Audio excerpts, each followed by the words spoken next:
Alright, so Ultimate Spider-Man issue number 16 just came out and actually did a couple interesting things. For one thing, they actually revealed to us the secret identity to this Ultimate Universe version of Mysterio, but it also confirms two of my theories that I've had throughout my videos focusing on the Ultimate Spider-Man series, which is really cool. Well, kinda. You'll see what I mean here in a minute. So opening up on the first page, we see that it is April. By the time this video comes out, it'll be May, but the issue came out on Wednesday, April 30th, so it shows that even after all this time and all the comics and all the series that have come out, the creative teams behind these series are still syncing the releases up with real time, which is really cool. And first thing we see is Gwen at Harry's grave after his death, standing there silently by herself in the rain. And what is she thinking about? Maybe Harry, her past memories with him during their marriage? Well, no, actually she's thinking about her childhood. More specifically, a conversation that she had with her father when she was a child. Now apparently George Stacy in this universe, if that is his name, died when Gwen was still a very young child, apparently not long after her mother died. So if you thought Harry's backstory was bad, and if him losing his two parents in this universe the way he did was enough to make him this huge morally gray character, you gotta ask yourself, what does that make Gwen, losing both of her parents at such a young age? And we'll get more into that here in a minute as we find some things out, but basically he's telling her, Gwen, I have to keep doing my job, and you have to get up every day and continue to be the person that your mother wanted you to be. And she looks up at him with hope in her eyes, just saying, when is it going to feel better, Dad? When is this grief gonna go away? And he says, never. No one ever gets past loss like that. But the good news is that they're never really gone. They always live on in your heart. And then we move on to a flashback between her and Harry where she says, I like you, Harry Osborn. And we can see that they're at dinner together. And he says, I'm glad we have that in common because I happen to like myself too. She pushes her wine glass away. You want to know a secret? Oh, I love secrets, he answers. Okay. Here it goes. The truth is, I didn't think I was ever gonna like you. I hate rich people. And he laughs and says, well, good thing I'm not just rich, I'm also wealthy and humble and amazing. And he leans in. You wanna know my secret? I'd love to, she answers. I don't like you at all, Gwen Stacy. I love you, she says. I know, I love you too. And Gwen's phone starts buzzing. So you finally ready to meet my parents? Harry asks. They're flying back in tomorrow. I don't know. You tell some pretty scary stories about them, but it can't be that bad, right? You have no idea. She then answers her phone. Hello? Oh my god. Okay. Thank you, she says before hanging up the phone. What was that? He asks. They found him. They found my father. We then go back to the past where she's talking to her dad, and he's telling her, you know, Gwen, it's actually good that your mother died when she did. You get to remember her like a child is supposed to. The way you should view your parents. Forever. Like they're without flaw. Perfect. You certainly won't get that with me. Not when you start to grow up. And she says, no, I'll always think you're perfect, Dad. Well, I'm not.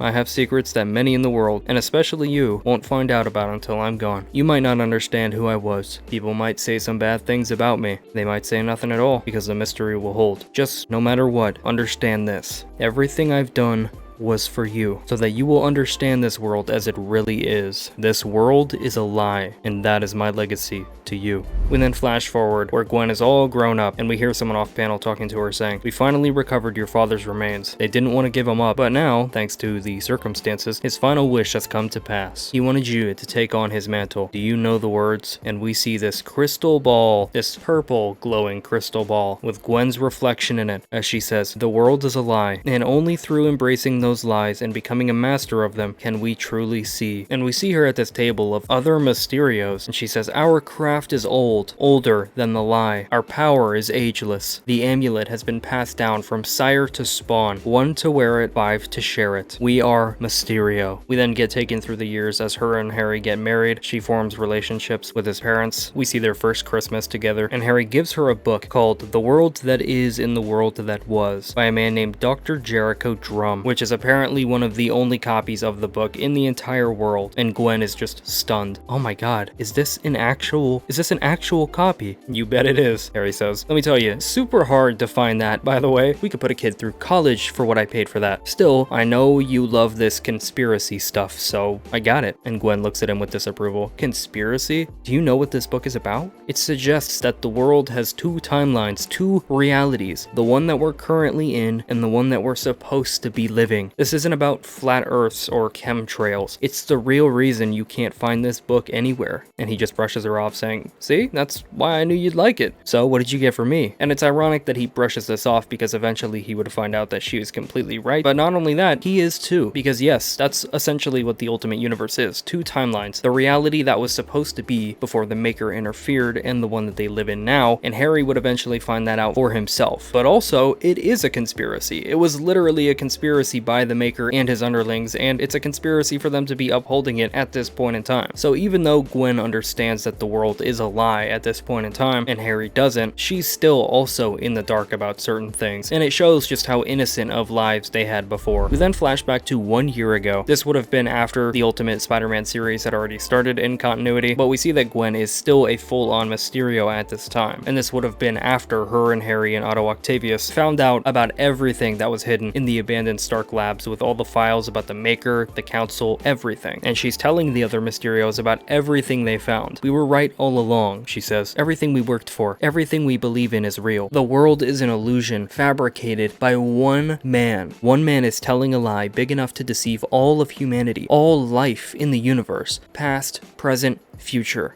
And now he is trapped in a prison of his own making for the next 2 years. We then see Quentin Beck sitting at the table saying, "We'll need to act fast. We need to release the information and wipe the fog from the eyes of the world. Let everybody know." And she says, "No, you'll understand better after you look at the copies of what I brought for you guys, but you can't risk having any involvement traced back to us. If we act too fast, if we fly too close to the sun, that's exactly what got my father killed. I think we need a better delivery system." We then flash forward in time to the dinner between Gwen, Harry, MJ, and Peter, where they came up with the idea for the paper in the first place, which they eventually used to expose the Kingpin. So back in that video where I said, this thing that Harry's doing where he's trying to take out the Kingpin, you know, he's fighting Bullseye out in broad daylight. Clearly we know full well that he has a major problem with Wilson Fisk, but because he hasn't been able to hit Wilson Fisk where it hurts yet, isn't even able to get a page in the newspaper dedicated to him because Wilson Fisk is trying so hard not to focus on him, Harry might be sneakily trying another approach to get at him and maybe draw him out of hiding and get him to come to him. Now, how do you do that? You fund an opposing newspaper that's gonna cover all the stories that he's purposely not covering for his own publicity. He's gonna hit Wilson Fisk where it hurts by getting into his own business, playing his own game, irritating him just enough to draw him out of hiding and force him to do exactly what he wants. Now, this is a little bit worrisome because that means a lot of different elements are at play here. There's a lot of different things that could happen. Wilson Fisk could see this, you know, opposing company as just Jonah and just Ben and come immediately for them and attack them in an attempt to shut it down. And maybe that's potentially what Harry's banking on, so he can swoop in, save the day, and basically use Jonah and Ben as bait. Now, that's just one scenario, but if that is the case, I think that's where we might start to see a little bit of that classic Spider-Man versus Green Goblin dynamic between Harry and Peter, because I think if anything bad happens because of Harry funding them and because of Harry trying to take control of their paper, I think Peter is going to see right through that. Has been proven 100% true. Now, it's not exactly aligned with the theory that I had, at least in terms of reasoning and motivation. I thought it was a little bit more sinister, but I mean, it kind of is. Just to throw them to the wolves, it was a little bit, you know, just kind of sacrificial. So really, the theory holds up. I'd kind of given up on it. I was like, oh, this one's kind of hit or miss, but literally this confirms it, which is so cool. The more invested you get in this universe and you try to explore what they're doing and just like pay attention to all the little details, you are rewarded for it, which is just so cool. We then jump forward a couple more months, right after Harry revealed his identity to Ben and Jonah and gave him the USB of everything they had on the Maker and his Council and Kingpin, etc, etc. And he's actually in his lab with Otto and Gwen talking to him about it. "You were right," he says. "Ben and Jonah were way less interested in superhero antics and more in the files that we had on the Maker. I hope we did the right thing by giving it to them. The wrong thing would be letting the world continue in the direction it has been our whole lives. If they want to do something about it, who are we to stop them?" "I get it," he says.